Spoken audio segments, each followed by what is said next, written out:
Muy bien, hermanos, vamos a continuar con nuestro estudio del libro de los Hechos. Y hoy nos corresponde el capítulo 27. Dios mediante vamos a llevar todo este capítulo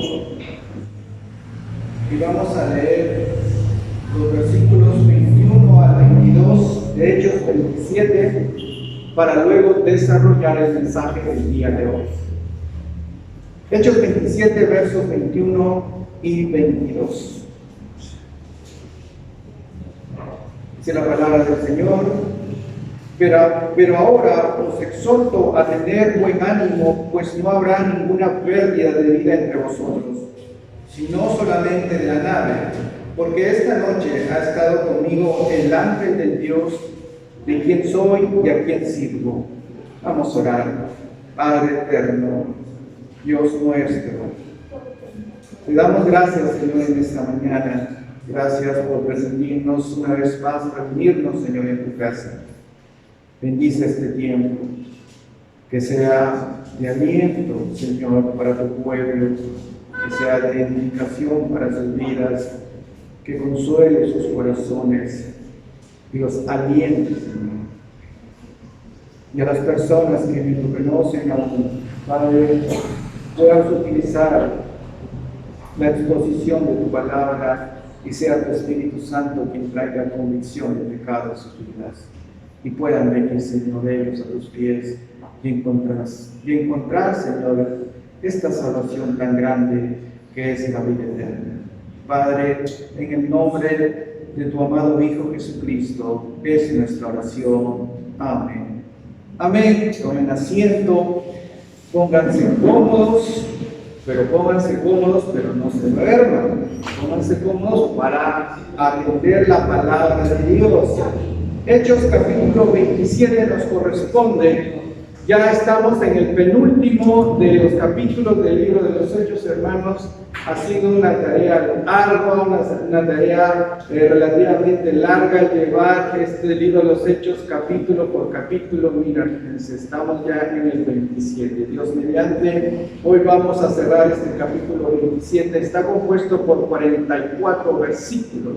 Si nos detenemos versículo por versículo, nos tomaría bastante tiempo, pero vamos a hacerlo de la manera mucho más práctica que el Señor me permita hacerlo. Hermanos, el título he tomado de las enseñanzas que sacamos de este capítulo del libro de los Hechos 27. He tomado la parte del liderazgo del apóstol Pablo. El título se llama Pablo, un líder espiritual y un líder razonable. ¿Sí? Pablo dependía del Espíritu Santo, pero combinaba también la espiritualidad con el sentido común, la fe con las obras, la oración con la acción, y eso es muy importante. Debemos orar, pero también debemos actuar. Debemos tener fe, pero nuestra fe debe ser evidenciada con obras.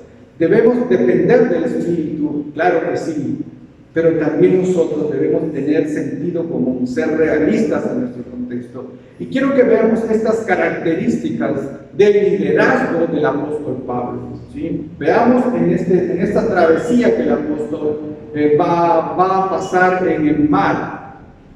Ahora, tratando de hacer un poquito de contexto, en el capítulo 27 ya Pablo hace su defensa nuevamente ante el rey Agripa, y luego determina en ello, dice: no hemos encontrado en este hombre ninguna culpa, ni de prisión ni de muerte.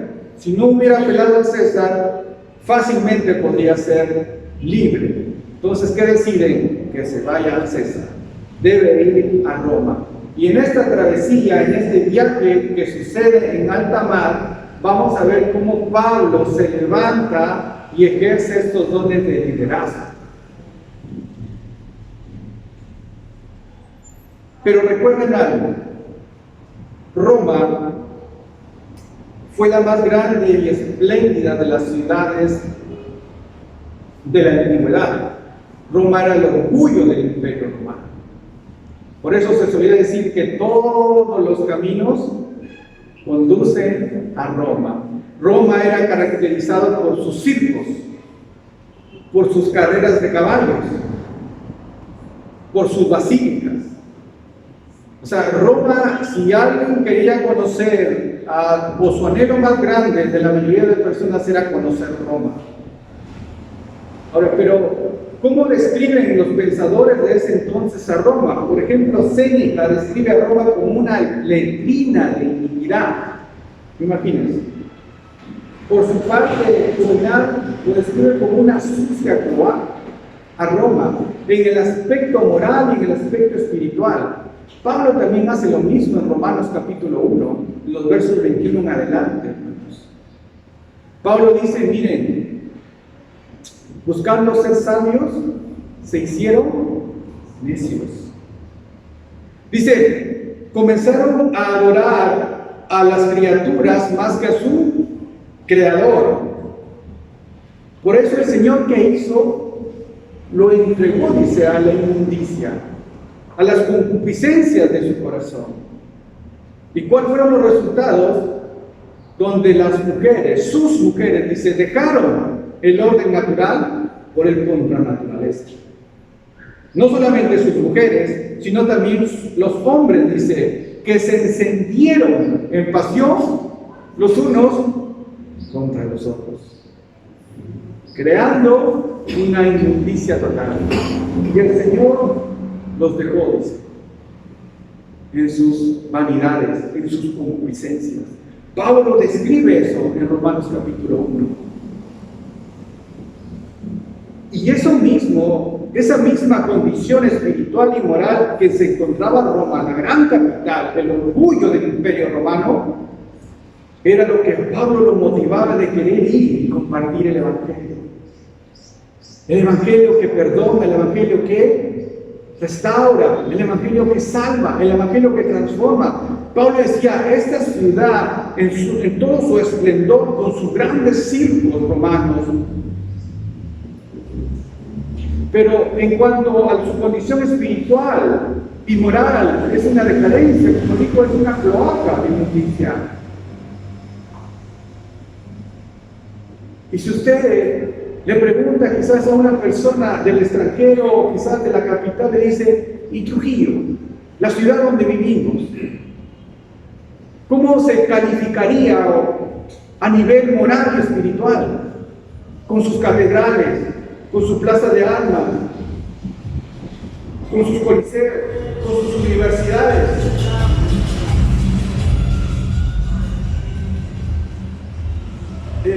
La capital de la eterna primavera. Pero a nivel moral y espiritual, ¿cómo lo categoriza? ¿Cuál sería la calificación que le daría?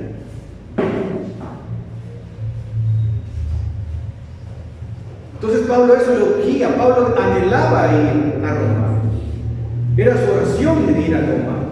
Dios le concedería eso, pero no sin antes pasar por todo lo que tuvo que pasar de su viaje de Cesarea hacia Roma. Una tempestad, un naufragio para terminar en la isla, que más adelante ellos sabrían que se llamaba la isla de Malta, que está en el capítulo ya final. Pero veamos esta escena donde Pablo tiene que enfrentar la tempestad y un naufragio, pero en medio de la tempestad, él se levanta y ejerce sus dones de liderazgo. En tres aspectos. Pero antes de ello, de ver a Pablo, un líder espiritual nato, veamos a un personaje llamado Julio, que fue un líder conforme al mundo. Miren el versículo 1, dice, cuando se decidió que habíamos de navegar para Italia, entregaron a Pablo algunos otros presos a un centurión llamado Julio de la compañía Augusta. Y embarcáronos en una nave Adramintena que iba a tocar los puertos de Asia. Zarpamos estando con nosotros Aristarco, macedonio de Tesalónica. Al otro día llegamos a Sidón y Julio, tratando humanamente a Pablo, le permitió que fuese a los amigos para ser atendido por ellos. Y haciéndonos a la vela desde ahí, navegamos a Sotavento de Chipre, porque los vientos eran contrarios. Habiendo atravesado el mar frente a Cilicia y Pamfilia, arribamos a Mira, ciudad de Licia, y hallando ahí el centurión una nave alejandría que se pase para Italia, nos embarcamos en ellas. Nos vamos a detener un momento, hermanos. Ahí narra desde el 1 hasta el 12, narra toda esta travesía. Pero quiero que entendamos de todo lo que podamos aprender de esta lección, es que Pablo no estaba viajando solo. Él fue embarcado en un barco más prisionero, 276 realmente, hacia Roma. ¿Quién estaba a cargo? Un personaje llamado Julio, quien era un centurión de la compañía Augusta. Ahora, ¿quién acompañaba a Pablo? Dice Aristarco. ¿Y quién más? El que está narrando el Evangelio, el libro de los Hechos en este caso.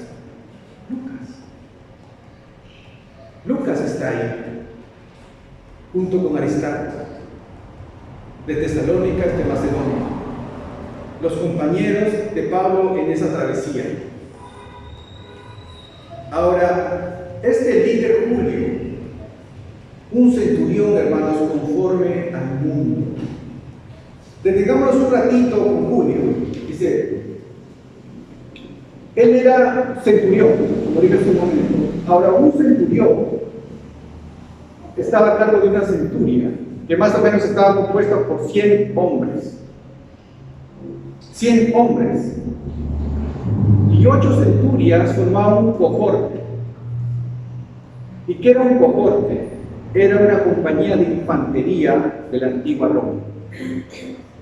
Bien, es así. Entonces, este era un personaje, era un líder, soldado romano de la infantería, este Julio. Ahora, este líder no aceptó consejo, porque vamos a ver en primer lugar un líder conforme al mundo, conforme a los estándares del mundo.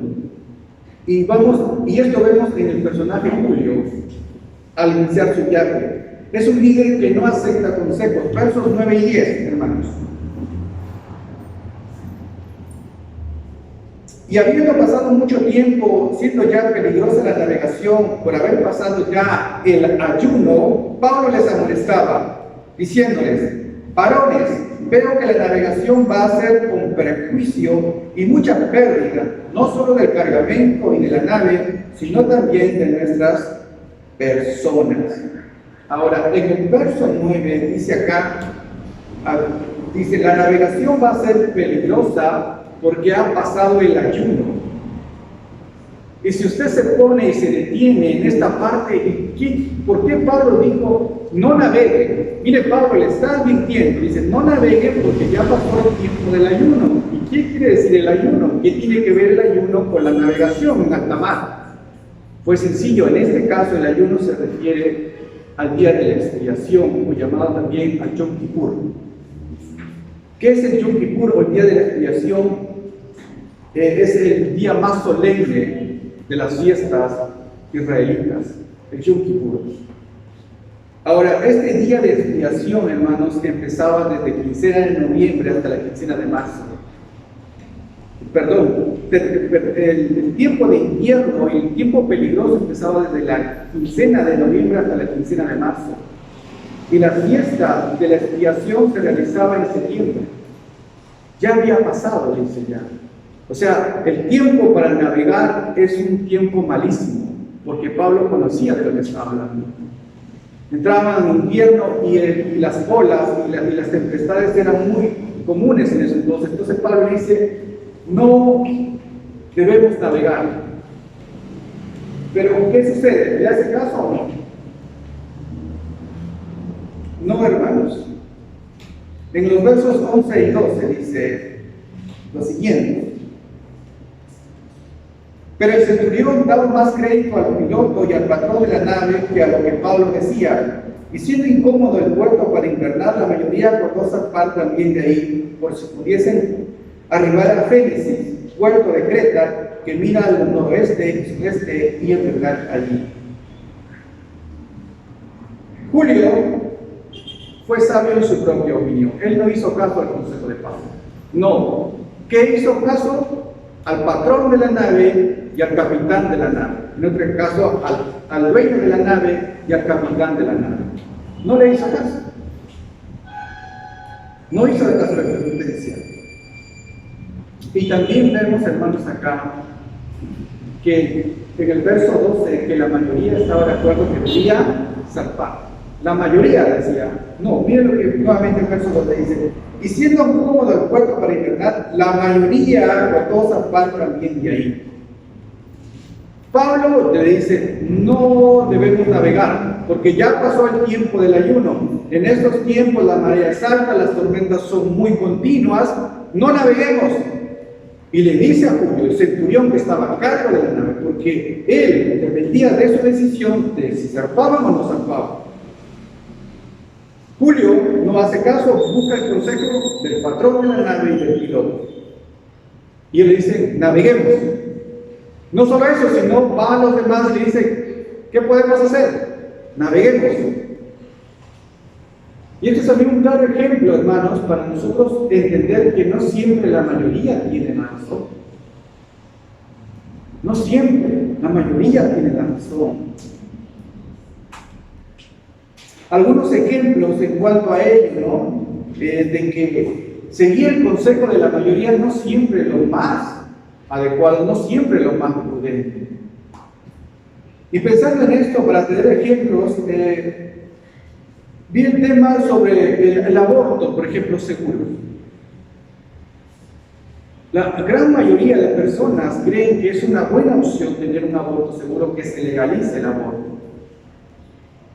Hace un año y medio atrás, la mayoría de personas también creía, y aún todavía, en esta fecha ya no, pero creen que las vacunas son efectivas contra el COVID-19. Hace año y medio atrás creían del 100% un 80%. Ahora eso ha menguado. Y es un claro ejemplo que no siempre la mayoría tiene la razón.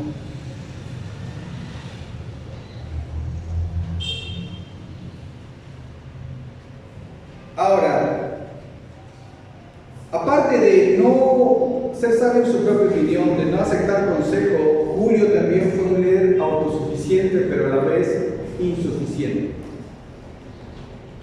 Los versos del 13 al 20, hermanos, miren lo que dice el verso 13. Y soplando una brisa del mar, pareciéndoles que ya tenían lo que deseaban, levaron anclas e iban costeando Creta. ¿Qué dice el verso 13? Dice, parecía que ya tenía lo que deseaba. Y eso es muy importante entender. Aparentemente,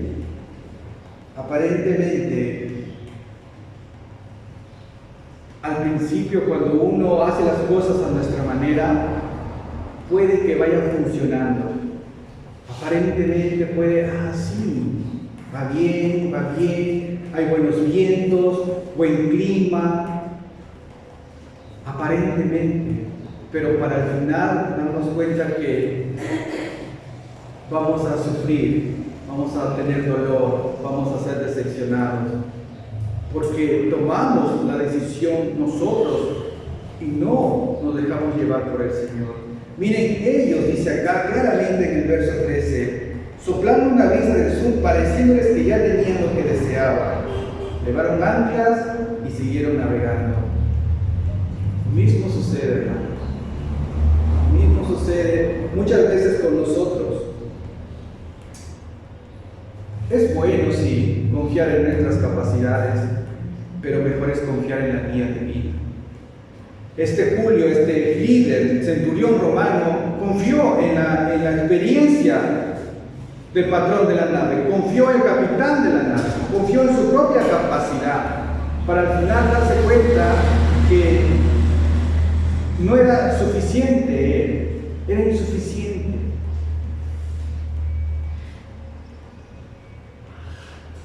¿Y qué pasó en el verso 14? Pero no mucho después dio contra la nave un viento huracanado llamado Euroclidón. Euroclidón, hermanos. Tuvo que venir un huracán llamado Euroclidón para desbaratar sus planes y hacerles ver su verdadera incapacidad.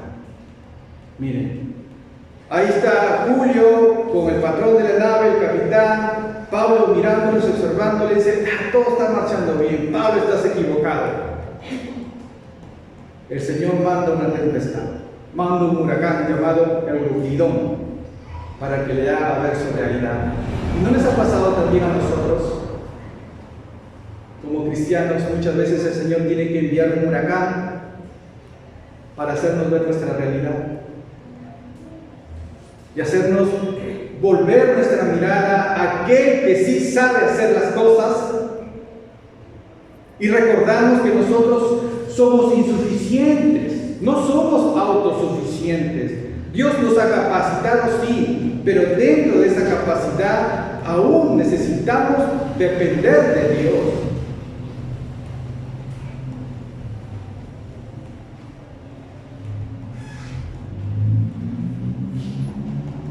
Necesitamos, hermanos, recordar eso siempre. Necesitamos. Verso 15, siendo arrebatada la nave y no pudiendo poner proa al viento, nos abandonamos a él y nos dejamos llevar. Y habiendo corrido a sotavento de una pequeña isla llamada Clauda, con dificultad pudimos recoger el esquife. Y una vez subido a bordo, usaron de refuerzos para ceñir la nave, y teniendo temor de dar en la sirte, arribaron las velas y quedaron a la deriva, pero siendo combatidos por una furiosa tempestad, al siguiente día empezaron a lijar. Y al tercer día, con nuestras propias manos, arrojamos los aparejos de la nave. Y no apareciendo ni sol ni estrellas por muchos días, acosados por una tempestad no pequeña, ya habíamos perdido toda esperanza de salvarnos. Hermanos, Pablo les advirtió. Ellos no hicieron caso, siguieron su consejo. ¿Cuál fue el resultado? Dice que ellos terminaron a la deriva, sin fuerza, sin rumbo y sin esperanzas de vida. ¿Cuántas veces, hermanos, has llegado a esta condición en la tempestad? Pablo está en alta mar, en esta tempestad no tan grande, dice. No había sol, no había estrellas, todo estaba oscuro por varios días. Y ellos decían, no hay esperanza ya, no hay fuerza. Se abandonaron, sin esperanzas de vida, a la deriva. Lo que tenga que pasar, que pase, suelen decir las personas.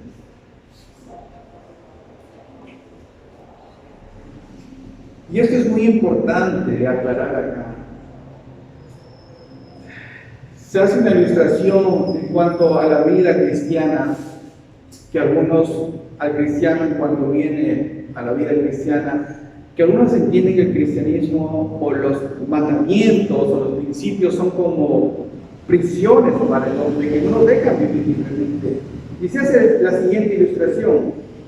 En cuanto se estaba transportando, dice, en un gran barco, ahí en el océano, en el inmenso océano, pajarillos, toda clase de animales, pero en eso había pajarillos, y uno había en jaulas, y en el camino, una jaula se abre, y el pajarillo sale volando alegremente, escapando de su prisión, porque por fin iba a ser libre. Salía de su prisión y ahora iba a conocer el mundo sin las rejas de los mandamientos o principios divinos. Y ese pajarillo comienza a volar, con todas sus fuerzas, alegre porque por fin iba a ser salvo. Pero recuerden que estaba en el inmenso océano. Voló, y no veía más que mar y mar y mar, hasta que completamente agotado y sin fuerzas y a la deriva, por así decirlo, y sin esperanzas de vivir, regresó, dice, al barco de la jaula a regresar. ¿Cuántos cristianos, porque de alguna manera creen que van a encontrar en el mundo lo que solamente Cristo puede dar? Un hombre verdaderamente libre es aquel que ha conocido a Cristo. Por eso dijo el Señor: conoceréis la verdad y la verdad los hará libres. Entonces, acá está Julio con su consejo en la tempestad, queriendo hacer las cosas a su manera, en sus criterios. Dios envía un huracán y les hace ver su verdadera condición. Ellos estaban ya a la deriva. La deriva. ¿Qué pasa? Entonces ahí Pablo entra en acción. Comienza a ejercer su liderazgo, toma las riendas y dice: muy bien, ya se agotaron tus fuerzas, se agotó tu capacidad. Muy bien, ahora deja que el Señor tome control de tu vida. Pablo fue un líder conforme a los estándares bíblicos. Pablo ejerció su liderazgo con sujeción e independencia de la guía divina, de manera razonable y realista, y con determinación y con acción, hermanos. Vamos a ver esta primera parte. En los versículos dice: Pablo hace un llamado a tener buen ánimo y a mantener la calma, versículos del 21 al 26. Entonces Pablo, como hacía ya mucho que no comíamos, puesto en pie en medio de ellos, dijo: habría sido por cierto conveniente, oh varones, haberme oído y no zarpar de Creta tan solo para recibir este perjuicio y pérdida. Pero ahora os exhorto a tener buen ánimo, pues no habrá ninguna pérdida de vida entre vosotros, sino solamente de la nave. Mira el primer llamado, 3 llamados hace el apóstol Pablo. Primero, el primer llamado dice: a tener buen ánimo y a mantener la calma. No, hubiera sido bueno, dice Pablo, si lo hubieran escuchado. Suelen decir algunos padres, ¿verdad? Los hijos: si me hubieras escuchado, no hubieras hecho tal cosa y estuvieras en esa condición que estás. Algunos dicen: te lo dije. Entonces Pablo dice: si me hubieran escuchado, no estaría en la condición que estaba. Pero bueno, ahora yo les animo, les exhorto a que tengan buen ánimo y que mantengan la calma. ¿Por qué? Dice Pablo: pues un ángel de Dios, al de quien soy y a quien sirvo, se me ha aparecido y me ha dicho que yo debo comparecer ante el César, y me ha concedido la vida de todos ustedes. Así que no teman. Le dice el verso 23: porque esta noche ha estado conmigo el ángel de Dios, de quien soy y a quien sirvo, diciendo: Pablo, no temas. Es necesario que comparezcas ante el César. Estas palabritas, hermano, Pablo dice: me apareció el ángel del Dios de quien soy y a quien sirvo, y me ha dicho que no teman. ¿Por qué le diría Dios a Pablo, a este hombre, ya al finalizar su vida, con toda la experiencia que había adquirido, le voy a decir: Pablo, no temas? Hermanos, recuerde que Pablo está en medio del océano. No hay luz, no hay luna, no hay estrellas. Por varios días, exactamente 2 semanas, 14 días, 2 semanas, sin ver la luz, sin ver las estrellas, está en alta mar. ¿Usted temería? Por eso se le aparece el ángel y le dice: no temas, Pablo. Un día nada más sin luz, unas horas sin luz. Muchas personas entrarían en pánico. Pablo estaba allí. No temas, le dice el ángel de Dios a Pablo.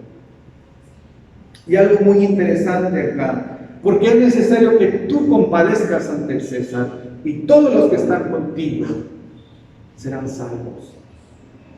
Este obispo anglicano J.C. Riley dijo lo siguiente: este pensamiento dice: somos inmortales hasta que no hayamos completado la labor que Dios nos ha encomendado.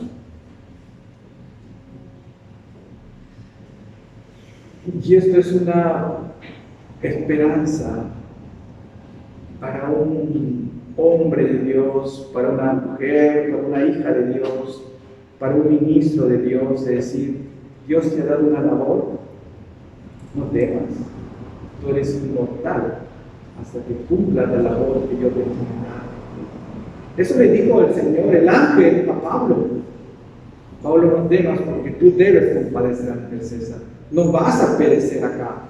Tienes que compadecer ante el César. Tienes que llegar a Roma. Lo mismo para nosotros, hermanos. Somos inmortales hasta que no hayamos cumplido con la labor que Dios nos ha encomendado. Amén. Muy bien, hermanos.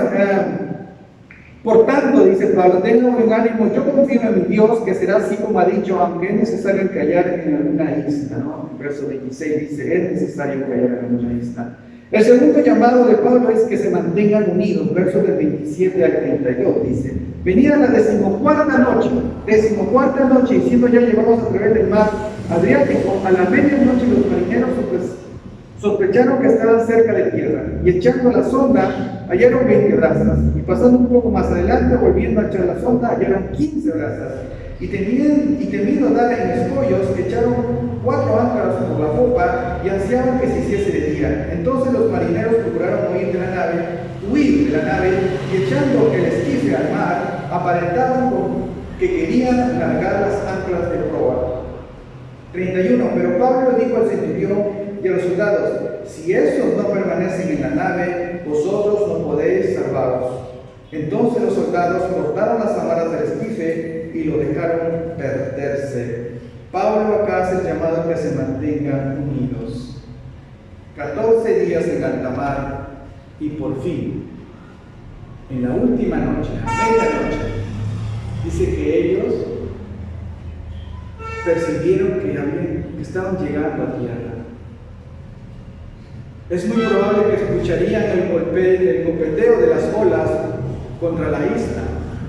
¿Qué hicieron para comprobar? Tiraron la sonda, 20 brazas, aproximadamente 37 metros, aproximadamente.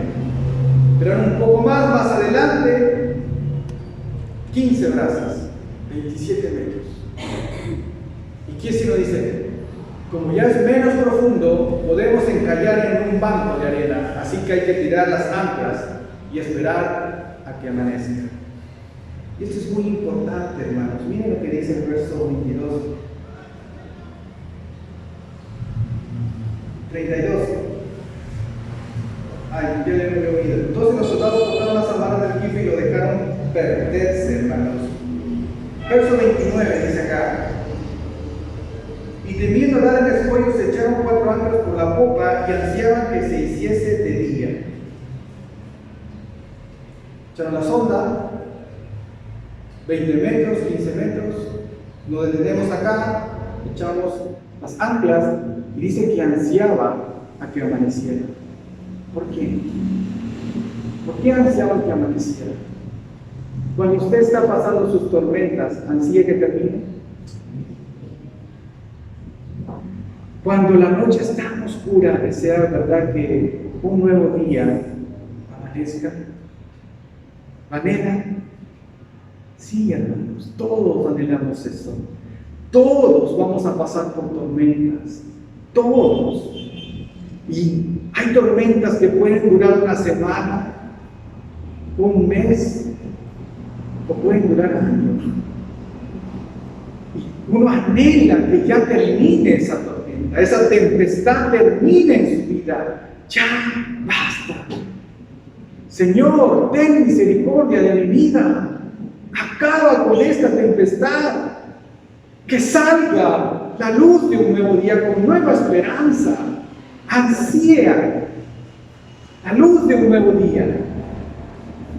Esos hombres, la 14ª noche, habían pasado 2 semanas en alta mar sin ver la luna, ni las estrellas, ni el sol, solamente oscuridad. ¿No les sucede lo mismo a los hijos de Dios, al pueblo de Dios, que oran y pareciera que el Señor no escucha? Leen su palabra y pareciera que el Señor no les habla. Y ustedes están ahí en la tormenta de su vida. Y pareciera que el Señor no le importa, pero no es cierto. Ansía que salga la luz de un nuevo día. Claro que sí. Y estos marineros, prisioneros, los jefes romanos, anhelaban, dice, que esté un nuevo día, hasta que amaneció. Pero ¿qué pasó? En su desesperación dice que el esquife era la barca salvavidas, una especie de barca salvavidas. Y ellos decían, aparentemente querían huir, ellos querían salir de esa tormenta, querían adelantarse a los tiempos de Dios. Dice, bajemos el bote salvavidas, aparentando que vamos a bajar las anclas por el otro lado del barco y escapamos. Y Pablo se da cuenta.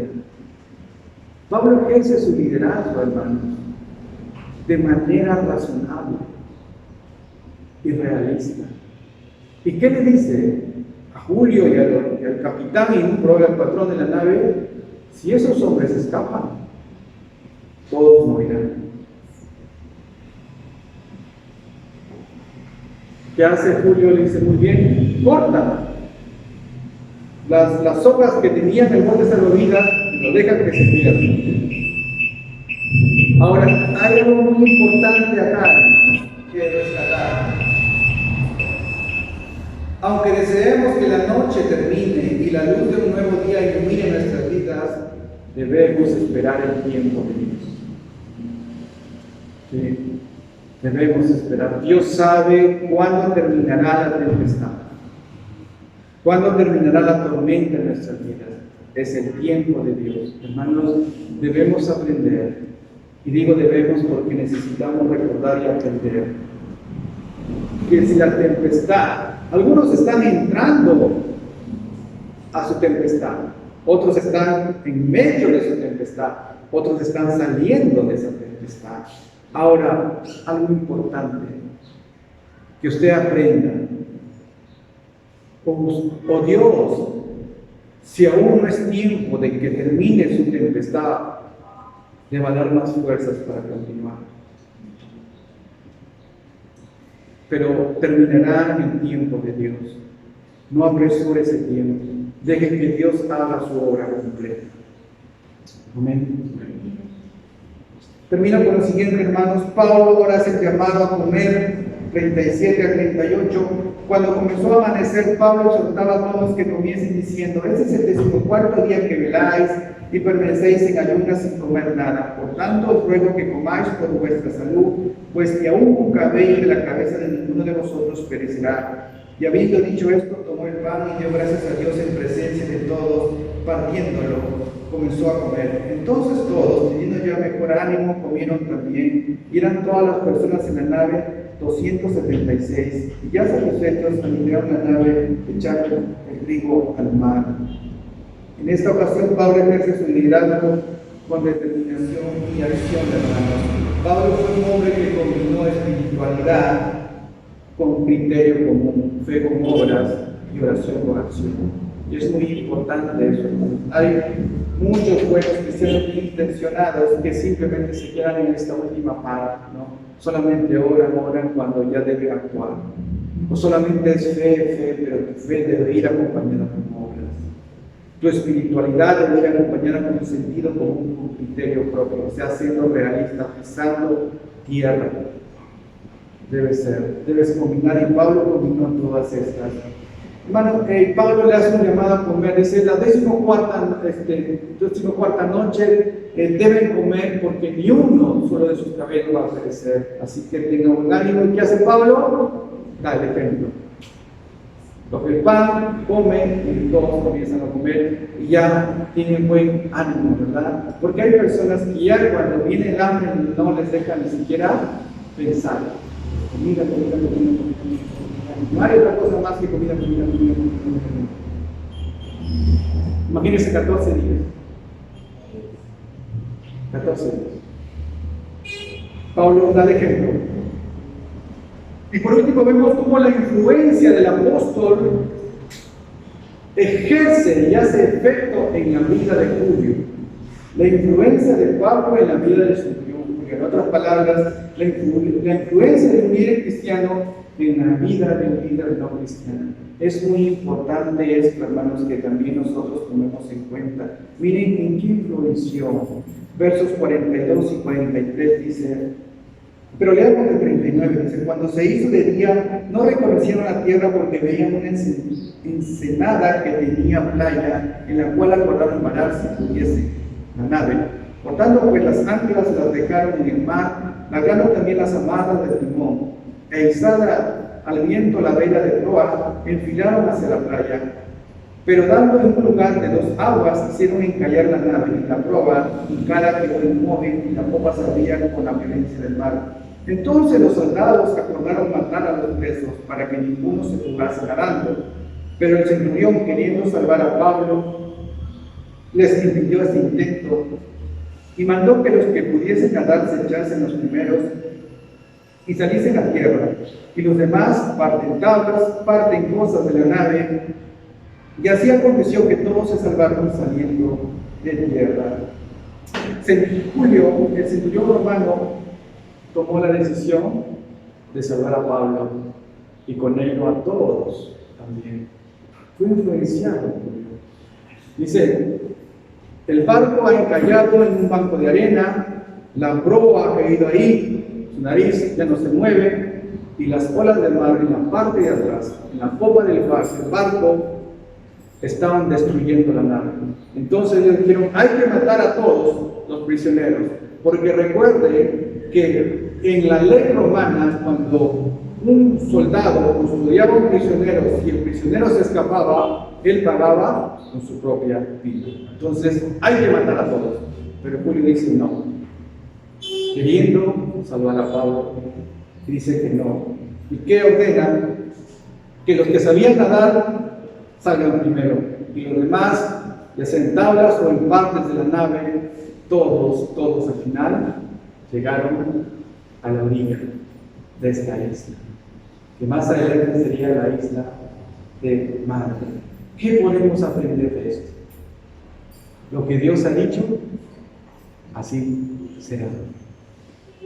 Pablo le dice a los tripulantes, el ángel del Dios, de quien soy y a quien sirvo, me ha dicho que no tema, porque debo llegar a Roma para comparecer ante el César, y me ha dado la vida de cada uno de ustedes. Y si Él lo ha dicho, así será. Amén. Así, hermanos, Dios lo que ha dicho, lo cumplirá. Sin importar las tormentas que tengamos que enfrentar, los huracanes que tengamos que resistir, los naufragios que experimentamos, al final vamos a llegar a puerto seguro. Vamos a llegar a tierra, vamos a llegar a casa. Usted, mi hermano, y todo ministro de Dios es inmortal hasta que no haya cumplido la labor que Dios lo ha encomendado. Amén. Termino con lo siguiente, que se llama entusiasmo. Tanto entusiasmo hace falta a la iglesia del Señor.